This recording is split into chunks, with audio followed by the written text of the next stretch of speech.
Hey guys, today I'm going to show you how to change your payment account on Google Play.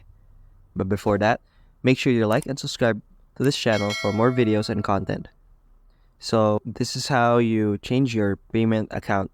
So to set up, we're going to open an app and let's check out our current payment account.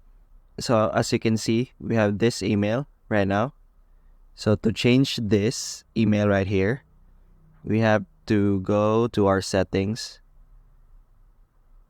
and then go to user and accounts and then press Google.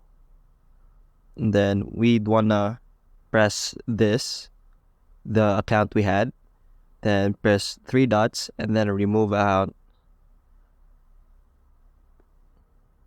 You would wanna remove every account that you don't want as your payment account, but you can add them back later.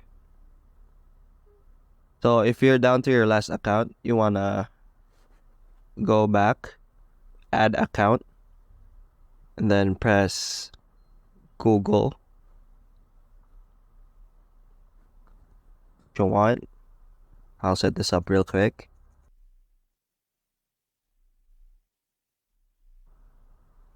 So now you press Google and then you could remove this account, the last one, so that your main payment account would be the last email you set up.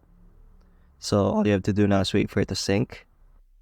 So now you can go back to the app, then press any bundle you want in game, and then there you have it. It already has it set up with my payment methods on this email. So I hope this video helped. Thanks for watching.